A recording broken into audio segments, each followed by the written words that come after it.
আল্লাহ নবী সাল্লাল্লাহু আলাইহি ওয়াসাল্লাম বলেন, ওয়াল্লাহি লা ইউমিনু ওয়াল্লাহি লা ইউমিনু ওয়াল্লাহি লা ইউমিনু। তারা ঈমানওয়ালা হতে পারবে না, ওরা ঈমানওয়ালা হতে পারবে না, ওরা ঈমানওয়ালা হতে পারবে না। সাহাবারা জিজ্ঞাসা করলেন, কিলা মান ইয়া রাসূলুল্লাহ, কারা ঈমানওয়ালা হবে না?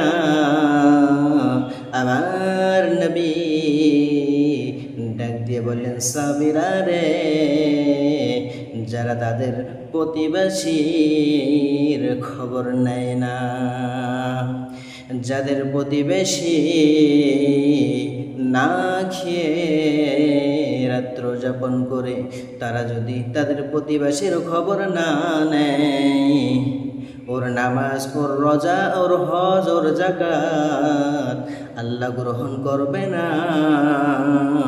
সে যদিও মক্কা মদিনার ইমাম হয়, জান্নাত তো দূরের কথা, জান্নাতের খুশবু পাবে না। আব্দুল্লাহ বিন মুবারক হজে যাবে, ছোট্ট বাচ্চাটা সামনে এসে বলতেছে, আব্বু আমি তাদের বাড়িতে গেলাম, তারা মাংস রান্না করেছে, আমি তাদের কাছ থেকে একটু খাইতে চাইলাম, কিন্তু আমাকে খেতে দিল না।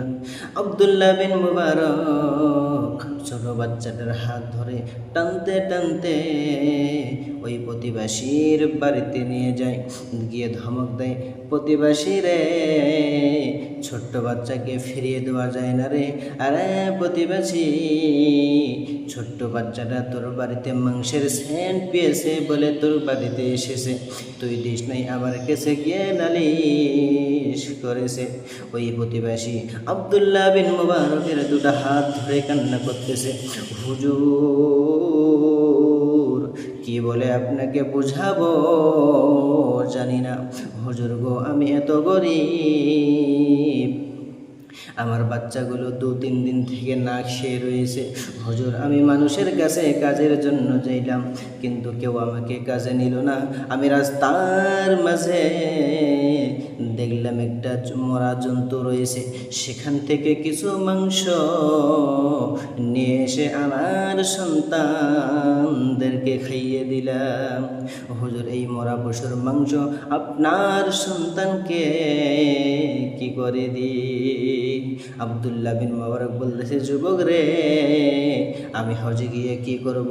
আমি আর হজে যাব না। এই যে আমার সমস্ত টাকা পয়সা, সমস্ত হজে যাওয়ার পয়সাগুলো আমি তোর হাতে দিয়ে দিলাম।